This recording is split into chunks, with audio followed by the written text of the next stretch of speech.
Hey everybody. Hello, hello. What's up, our beloveds? Aloha. Beautiful people. Namaste. Namaste. Yes. So welcome back to another episode of I Am Not That. Liberating the self from the self. I'm Koa. And I am Tezra. Lovely wife Tezra. And we're very happy to be back here filming another episode for you guys. I'm going to do a quick recap. Our last episode was You're the Proof. Excellent episode, please. And we got a wonderful feedback from Gail Heart Yoga. That's her Instagram, and she's out of South Carolina. And she basically just gave us an incident that happened with her, of how she started to identify with, certain labels, certain groups, and she got indignant, like, I'm not that, that's not who I am. And so then she got to a place where she realized that she did not have to identify with that she could actually just show up, being who she is, knowing who she is, because knowing who she is, now she doesn't have to take umbrage, she doesn't have to take offense. So she was able to show up to the event, enjoy the event, be present in the event, and actually connect genuinely with the people at the event. So Excellent. It was a great share. Shout out to Gail for the shout out. Yes, thank you, Gail. Yeah. So the You're the Proof episode, as we shared, Gail said she received a lot from watching the show, and there's basically, as we kind of are hinting at, where it's you are the proof. You don't have to prove yourself to anyone when they try to call you out your name or try to tell you who you are by coming at you in a certain kind of way with a certain kind of energy. When you are very, very sure of who you are, you can just kind of let that, it's like, okay, that's what you are saying, got it, but you don't have to go out of your way to prove yourself and get all into this tug of war energetically with people. So that was a great episode, and I appreciate the feedback. And please continue. Continue to share your feedback so we can give you a shout out too, because we would love to do that. Put you in the spotlight. Word. As we want to continue to build our audience and build our podcast and our YouTube channel, because we're very passionate about our message of freeing ourselves of the mental prison constructs that we create, that is created for us, that has been handed down to us, and right. It just All from angles. every angle. Right. So we're working to doing the work to free ourselves of that, and we will find ourselves having much different experiences in this life. So Yes. please continue to support, and we want to hear from you. Yes, so let's get right into it. So this episode is called The Land of Make-Believe. Ooh, yes, and you may be wondering where that is. Well, look around, you're living in it. The Land of Make-Believe. We're gonna get into what that means, but we're gonna start off with a quote, and then we'll dive right into this. What does this all mean? So the quote today is from one of my all-time favorite books, our all-time favorite books, actually. Unknowingly, we were reading it many, many years ago without knowing each other, and enjoyed it immensely in different places. And so here we are now. Yeah. So yes, Conversations with God. This is Neil Donald Walsh, and he has a nice quote that I'd like to share, and we'll circle back to it later, but let's just get into it. Often a person on what you call the spiritual path looks like he has renounced all earthly passion, all human desire. What he has done is understand it, see the illusion, and step aside from the passions that do not serve him or her, but says him. Yes. So should I read it again? Read that one more time. Yeah. So often a person on what you call the spiritual path looks like he has renounced all earthly passion, all human desire. What he has done is understand it, see the illusion, and step aside from the passions that do not serve him. So, yeah. And what I just heard there is there is an allusion to the illusion, because the quote said, oftentimes we will see a person on the spiritual path that looks like. So that looks like is also is an illusion on top of an illusion. Right. What you think they're doing. Right. You look like they're giving up all kinds of stuff. They no longer need the riches or the fame or they can live on a humble area. And you think That's that the means assumptions, yeah. that's spirituality, is giving up all these worldly possessions. But like Ram Dass would say, you guys always, we always speak about Ram Dass, but Ram Dass also speaks on this when he says, people doing all of these things, giving up all your worldly riches and, going off to live in a forest or whatever, doesn't get you closer to God. Right. So it's not that. It's not, those are just traps that can make you think that you're getting closer to God. Yeah, misinterpretation of what you think is the way to do it is by giving up all my possessions. I'm going to take these things off and I won't use these things because being simple is what gets you to God. No, not at all. What you see are people seeing what these things actually are, and they behold them differently. So they don't perhaps mean the same anymore. And I heard of people on the spiritual path, gurus, very enlightened people who live in lavish kingdoms and have gold and riches. And you've seen the ones who live very poor and they have almost nothing, just bread and water in a bowl, and both of them come from the same point of view of seeing through the illusions of life. They're the ones who like to have a lot of things. They're not caught up in those things. They're the ones who seemingly have nothing. They're not caught up in the having nothing. They're identifying with life on a different level. So we're going to dive into the land of make-believe. Start it off? Yeah. Okay. So This is topic. Yeah. I wanted to touch on this. Yeah. So what I wanted to get into as far as what that means is that from when you're born, we discussed this kind of in Blank Canvas, our very, very first episode, how you are a blank canvas. There's nothing that you attribute with anything at a certain age when you're first born. So, you don't have a language, you don't care about calling yourself a particular gender. You don't think in language. You don't have names for all these things. And what happens as we get pulled into life and taught and domesticated in a sense and indoctrinated, like when we get caught learning, getting all this knowledge that these are trees, this is called grass, this is called a chair, this is called shirt, like we have names for everything, and we get really caught up that all this stuff is very real, like it's the real deal, when at the end of the day, like this stuff is all made of energy. It's all made of the same basic building blocks, like the same energetics. Even in science, they find out that whatever is in human beings, that you find that those same exact elements in rocks, those same elements in trees, those same elements in a lot of energetic things that we take and put together and create things, and you create it and you call it a car, you create it, you call it tires, or you call it rubber, or you call it anything. The same energetic building blocks make up all that stuff. So we get really caught up in these names and these labels and what this is called, when there's a much more simpler. It doesn't really make a difference what you call it. That's why we have so many languages. And when you hear people calling a tree in their language, it sounds like blah, blah, blah, blah, blah. It just sounds like noise to you. So even the language we speak, it's just symbols that people have created. They've made it up. This is where I'm driving at with the make-believe part, is that we've made up what a letter A looks like, what a letter A sounds like, and we memorize these things. So I just want to touch on that we're supposed to make up stuff. We're supposed to do that. We're supposed to be very creative. And if we didn't, then, this is how we communicate. We have to have a way to speak. But the thing is about it is that we get caught up in thinking that these things are very real instead of they're our creative tools. It's our way of identifying something.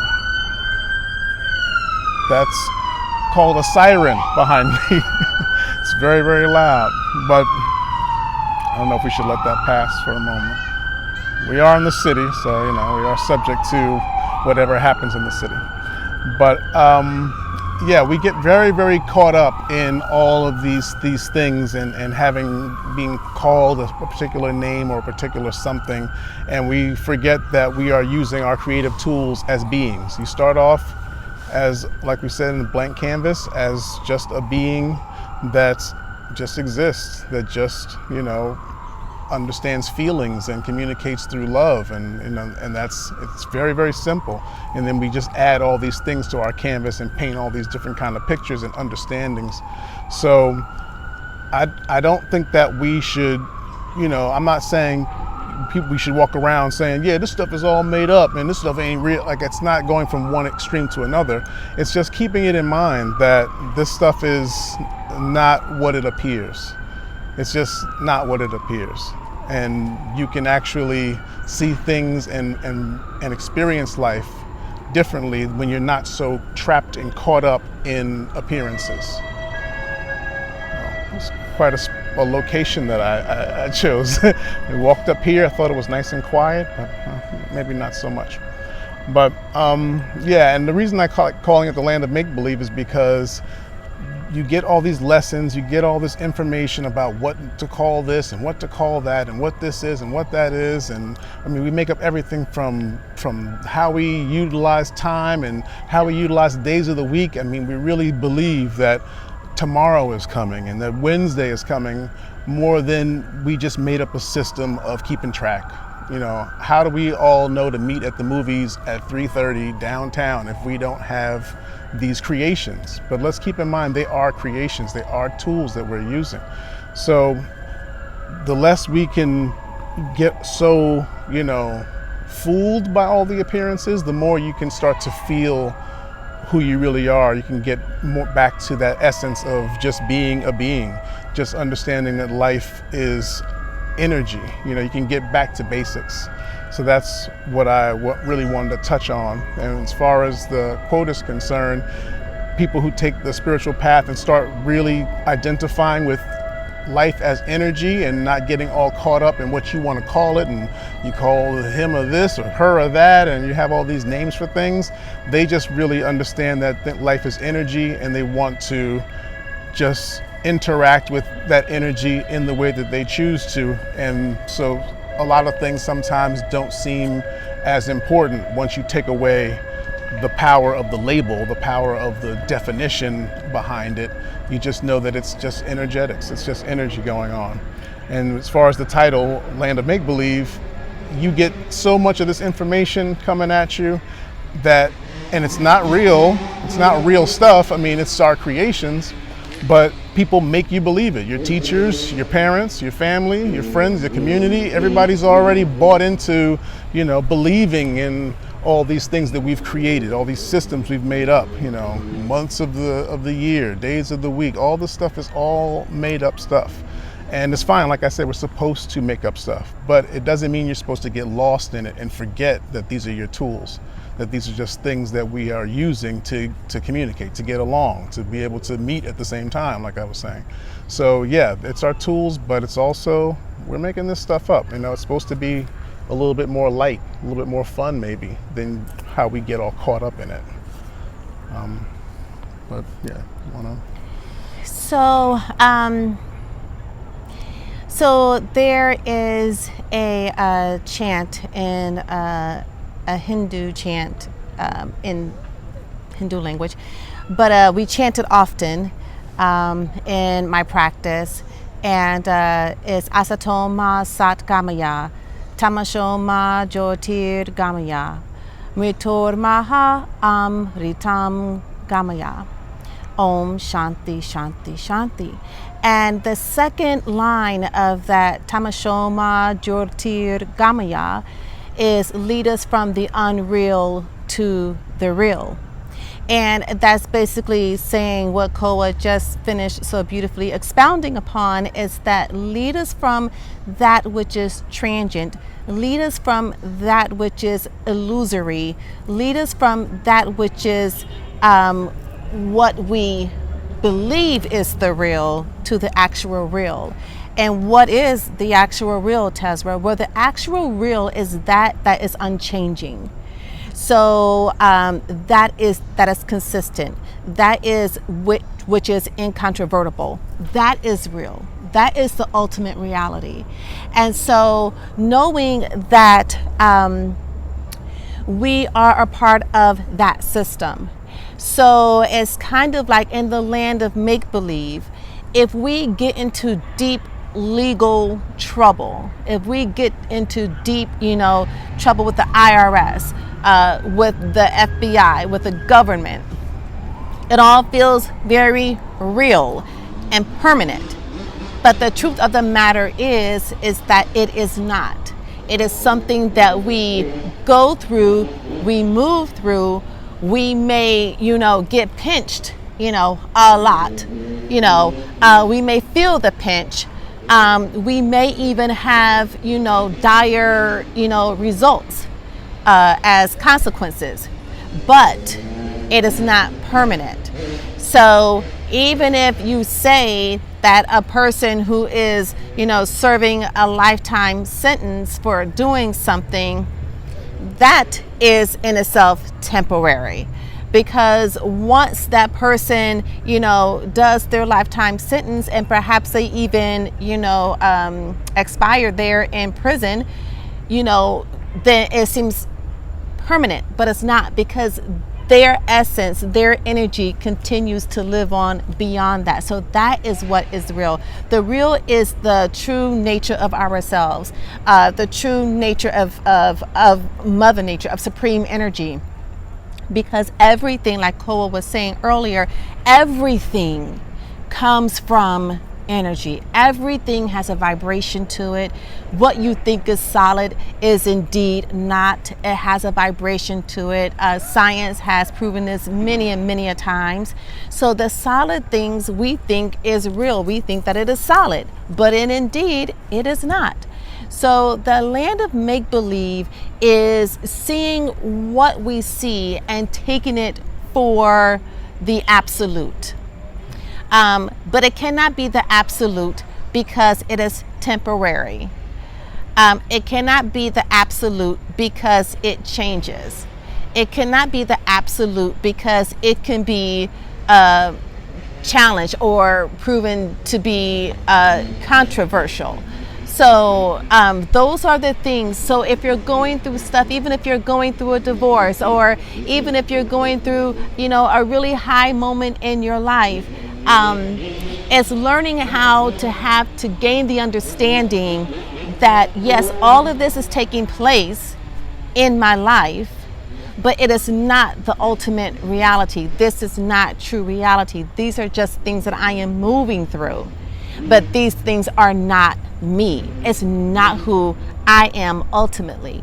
And once you have a good understanding of who you are, once you have a good understanding that you are connected to source energy, all that there is, once you understand Hamsa, I am that which is everything, then you begin to gain that understanding that Koa has shared in the quote. Like the people who are on the spiritual path, they just have an understanding that, all of the stuff that they see, that they interact with, that is indeed an illusion. It's illusory.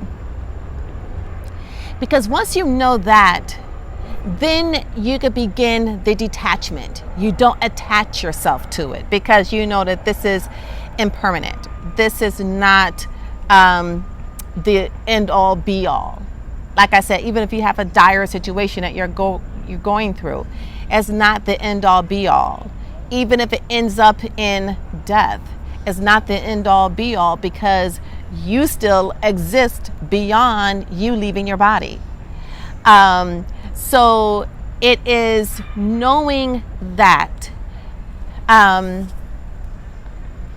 and kind of taking that and practicing it in life, like in your everyday life. So when you're in your car and somebody cuts you off or whatever, well, just try to take a beat before you get reactionary with it. Before you go and cuss that person out or flip them the bird or whatever. Take a beat and say, okay, so this is what's going on right now. I'm seeing that this person cut me off, and I'm seeing myself get really pissed off that this person cut me off. So because when you see stuff, when you start to, we call it witness awareness, when you start doing the witness awareness, then it kind of takes you out of it, and now you're becoming an observer of it instead of being it, instead of becoming it. So it's in the land of make-believe. And so in the land of make-believe, how do we live in it, guys? How do I live in this land of make-believe? How do I make the distinction from that which is real, that I'm really experiencing, that is very palpable to me, that all of my senses, are being affected by it? How are you seeing that this is the land of make-believe? Simply because in the next few moments, it will not be there. Whether or not those next few moments is later on that afternoon, later in the week, a few months from now, years from now, it is impermanent. And because it is impermanent, it cannot be real. Yeah, excellent. Yeah, it's you will find that there will be so many situations where it seems like a similar situation, like you got into a situation that was frustrating for you, and maybe your day was already frustrated, so now here you are coming into this part of your day, and something happens and you just are like, I can't take this. Like, this is ridiculous. Like, how long do I have to wait? I've been waiting online. I've been, whatever the situation is, it's very frustrating. And then it can be months later, a year later, it doesn't make a difference. It could be the next day. But you find yourself in a very similar situation, but you've been having a good day all day. And here you are in a situation where you have to wait, and it seems like the people are being unprofessional. It seems like you should have been called already. But for some reason, it's not disturbing your joy. You're just like, all right, I'm having a great day. This is not even throwing me off. Like, I feel like I should be called already. I feel like they can run this better, but I'm good. I'm cool. So you can ask yourself if you can relate to being in very similar situations but having different experiences. How is that so? If the outer surface situation is so real that this is just frustrating, they're making me wait. But the next time when you had to wait, you were just like whistling and cool and doing other tasks on your phone and being productive while you wait. Next thing you know, they called you, you almost forgot. Like, oh, okay, right. I forgot why I was here. I've been here so long. And you're just in a good mood, or you struck up a conversation with somebody else who's waiting, and they're like, yeah, this is some bullshit. Like, we've been here for how long? And you guys laugh about it. Like, how can you have different experiences with almost the same exact, troublesome problem? And that's because it's not about the outer anything, the outer problem, the outer situation. It's what's going on inside of you. How are you beholding it? Mm-hmm. How do you feel inside about it? And from the inside comes your outside experience, no matter how similar it is. So we're basically talking about all of this stuff is all surface stuff. I mean, I don't care if you're talking about like Tezra said, a situation with the IRS, and you have to go to court, and that's very real. I don't know what you're talking about. They make believe I got to be down there at 9 o'clock. Like, that stuff is real. This, no matter what it is, laws have been invented. People decided to make them up, and they signed it and said, this is what we're going by now. Like, this stuff is all made up, and they make you believe it because it feels so real. Because you have to go through it and experience it and deal with the problems and the repercussions. That's the make-believe is what I'm talking about. Usually when you say, oh, we're playing make-believe, you think of it in a certain way.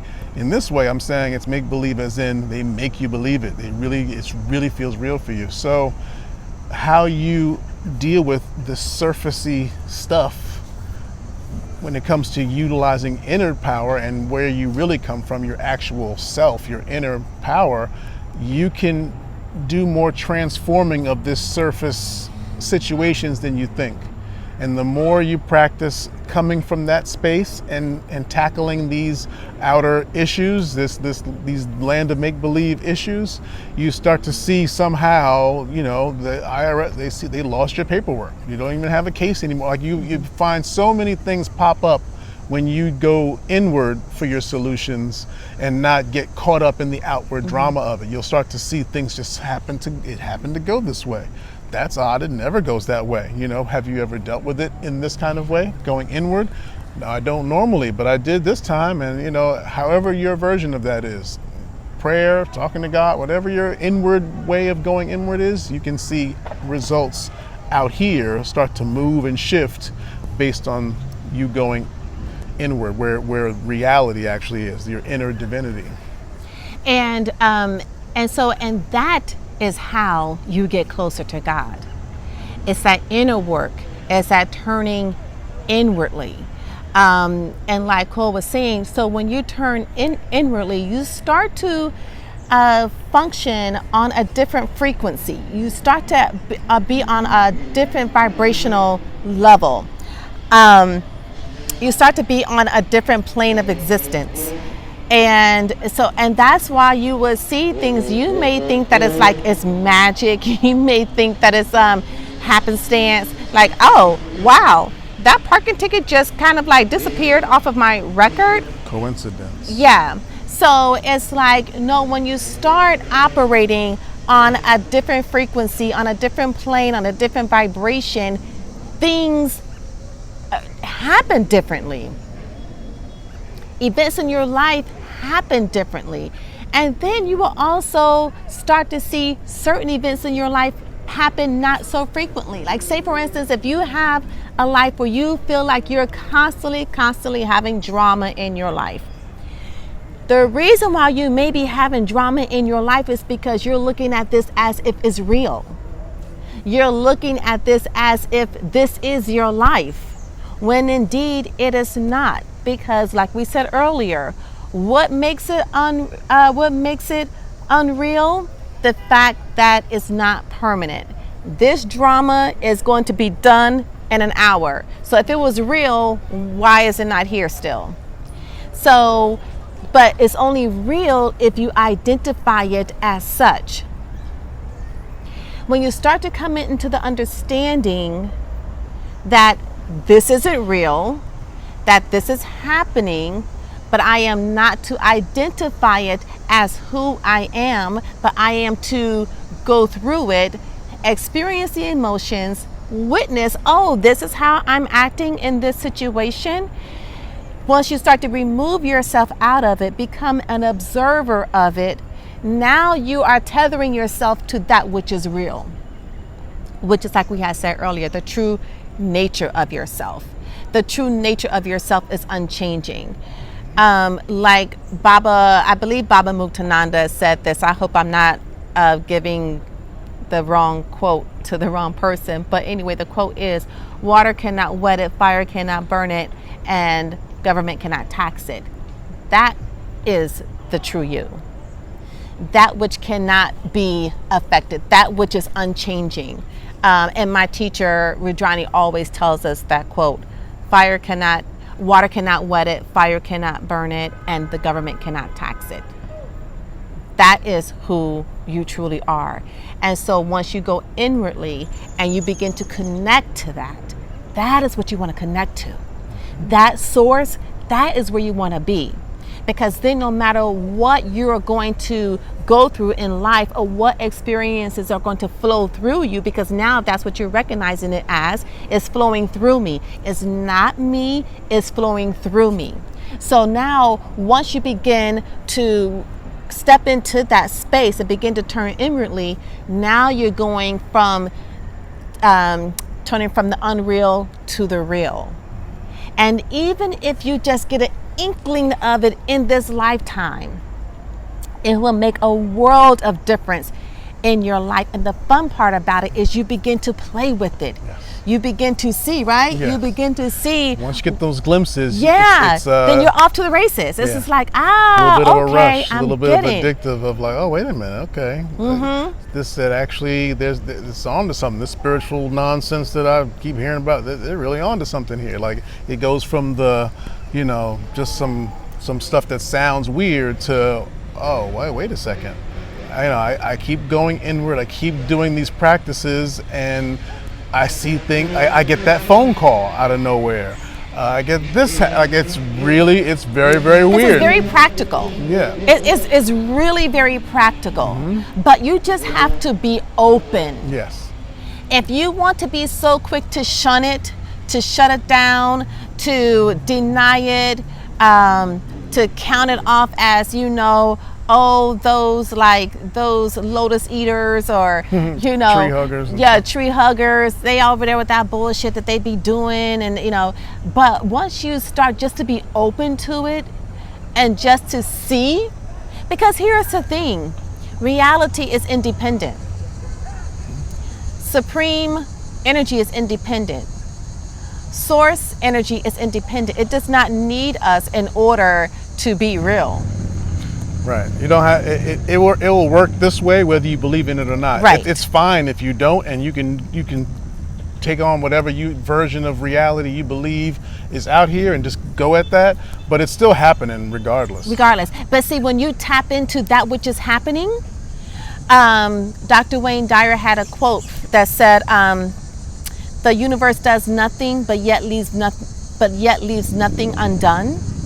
Once you start to step into that flow, once you start to be in sync with that, your life flow is going to be drastically different. Your life flow is going to reflect that of which is real, which means that you can be able to navigate your way out of your depression, out of your sadness, out of your pissed offness, out of your, anger, rage.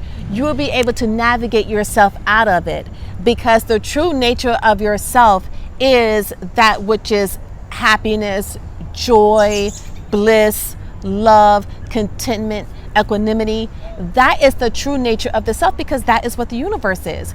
But the universe wants to experience other things in order to know itself. So in order to know itself, you got to experience the opposite. That is the duality of it. So you will be able to understand, like I was down and out for the last, both of us, and we didn't even know it until we actually shared it with one another. And that's the other thing, talk about it. Just don't sit in your darkness, because the more you sit in your darkness, the more real it becomes to you. Right. And so the more you start to buy into your land of make-believe. No, it's just make-believe, and it's what you are thinking. You are thinking these things in your head. They're not the real thing. They're not true. You are just manufacturing these thoughts. So even a couple of weeks ago, we have been down and out, separately, individuals, but I had to constantly remind myself that this is just temporary. I had to see myself, Tezra, this is you thinking these thoughts. Yeah. This is you feeling this way because you're thinking these thoughts. And even though it's not easy, it isn't easy. But like I said, if you do it just an inkling, right? Yes. In the same process in different ways, there's an acknowledgement of it. I had conversations I spoke with my father. I said, I'm in a little bit of a funk. Like, I'm just like, it's been weird, and I should know better, but I'm just there. This is where I'm at. Even just the acknowledgement automatically starts to push you out of that wherever you're stuck in. And I started to realize that I was just really caught in the land of make-believe. I was really thinking that certain things, I want to make some more money. I want to do more. Like, I was just getting caught up in the surface of it and not going inward to my inner power to deal with this. Like, I'm going to go inward and start to see the shift. I'm not going to see the shift by buying into what looks like my problems right now. And I'm not clearly out of it. Like, I'm on the coming out. I'm coming out of it, but I'm not totally out of it. I still am in somewhat of a funk, not as deep as I was in it, let's just say 2 days ago. You know, but we're not talking about, magic potion, poof, all of your emotions are gone and now we're just happy, happy, joy, joy. Right. No, we're not talking about that. That's the bullshit. Yeah. We're not talking about that. We're talking about real life shit that feels really real to us. Right. But like Koa was saying, acknowledge it. Speak about it with someone who you trust. Even writing it down yourself. I'm not a journaler. I'm not one of those people who write down my thoughts. There are a lot of people who do. But I heard that that's a great way to take yourself out of it. Whether you meditate, and even in meditation, like my meditations for the last couple of days, it has been like, okay, why am I sitting here? Because I'm just, right. Everything is just running through my head, but it doesn't matter. Just long as you're sitting and when you're sitting in the container of silence, even though the thoughts are still running on in your head, but just sitting, period. Persisting the practice. Persisting the practice, you're in the container of silence. And that alone is doing work. Mm-hmm. So it's coming out of that land of make-believe and seeing the characters. Oh, okay, so Joe is over here pissing me off right now. Like Joe is a character that's pissing Tezra off. Mm-hmm. It's like knowing that these people in our lives are characters. And also what Ram Dass said is that when we have situations, I'm going with this. When we have, he's like, keep talking. So when you have situations or people that piss you off at the grocery store or people that piss you off, driving, thank that person. Thank you. Thanks. Yeah. Because you know what you did? You just let me know where I am not. Right. And so what now I still have to work on. What I still have to work on. So now, that keeps my roadmap. Because sometimes we get phony holy. Yeah. And Ram Dass also says, y'all, we are Ram Dass's heads. That's his phrase right there. Yeah, phony holy, yeah. And phony unholy, but we'll get to that another day. But phony holy is, you're meditating, you're singing your mantras, and you're drinking your green juice, and you're namasteing, and yeah. And then you get cut off. And you're like, that fucker. Right. And then you get trembled all up in that. And now you're becoming that instead of saying, oh, wow, thank you, dude. Mm-hmm. Now I know I'm keeping the path. I know where I have to go. I know where I need work still. Yeah. So they're keeping that roadmap clear for you. And all of this, again, is make-believe. So in keeping that roadmap clear, you're being clear about who you are not, and who you are not are all of the roles that you play, all of the labels that you wear, all of the emotions that you experience. You are none of those things. You are the thing that holds all of that. Right. That is who you are, and that which is tethered to source energy. So yeah, it's definitely about getting back to that. Once you can snap yourself out of it, be aware of where you are and how you're getting caught up in some kind of a drama or situation or whatever. You bring yourself back to, wait a minute, I'm actually made of source energy. I'm actually not what it appears to be. The situation is not what it appears to be. It's all made of that source energy. So all I have to do is get back to that, start tapping into that, get into a practice that supports that. Meditation, whatever floats your boat in that sense. Yeah, and Gail, and that's one thing that she also spoke to when she was speaking on our earlier podcast of You're the Proof. What she spoke about that demonstrated of how she realized that I'm starting to get caught up into the labels. I'm starting to get caught up into the roles, but that's not who I am. And knowing that I'm able to interact and go to anything and not feel offended or insulted because I am not that. Awesome. No pun intended, but yeah. Yeah, I am not that. That was kind of good though. That was good. But all right. So anything else you want to share? I think that I'm How's good. married life going, Dave? Married life is going great. I just shared earlier that and it's like out of left field. I'm like just looking at her like doughy eyed. She's like, yeah, like what? I'm like, I said, I thought getting married was stupid.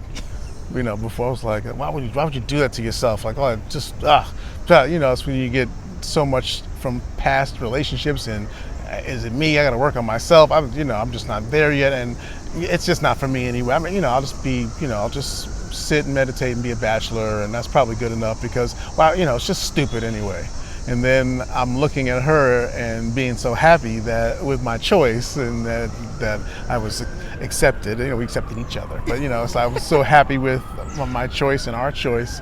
It's like I didn't imagine that I would. It could be. I was just like, Yeah. whatever. I've tried enough times. That's enough. I'll just be old by myself. And I said, well, that's what happens when you're in sync. Mm-hmm. And if you are lucky enough to, and it's not even luck actually, because you attract what you vibrate. Right. Yeah. So know that you attract what you vibrate, and so that's a good lesson to look around. Yeah. Oh, and we were also talking to. Okay, guys, we're finna wrap up because this can be a whole nother podcast. Yeah. Go ahead. But even that segues still back to what we're talking about. You attract what you vibrate, and so that's why in this land of make believe, when you see these issues and problems that come up, if you don't deal with them in a surface kind of way, because they're only on the surface, and you work on your vibration, that's why that phone call comes out of nowhere. That's why your paperwork got lost. Your vibration actually shifts this land of make believe to whatever you're vibrating at. And yeah, you start to see more and more things come up that are weird and magical and all that kind of stuff. And if you're like me, I mean, you start to enjoy it. You want to return. Fun. Yeah, it gets fun. You want to return into yourself so you can see more of these magical transformations happen. And listening to that inner voice and that kind of stuff. But I do have one example, and then we'll get back to the quote and wrap it up. I was one time I was practicing listening to that very, very quiet voice that's your inner self, that inner power, and I'm going down the stairs, descending into the staircase into the train station to catch the train. Now as I get down there and I'm about to swipe myself onto the 2 train, the train is pulling in. And you know how New York is, if you see people breaking their leg to get over that turnstile, hop the turnstile, swipe, double swipe, it's not going through, just to jump on that train before that boom, boom. That's all you want to do is just you got to get there first, get on the train first. First train that comes, you get on there first. We're very fast paced, in New York. So I'm practicing listening. And as I get to the bottom of the stairs, I'm swiping. I have plenty of time. I'm not even rushing. The train didn't even come to a stop yet. And that voice was like, "Do not get on this train."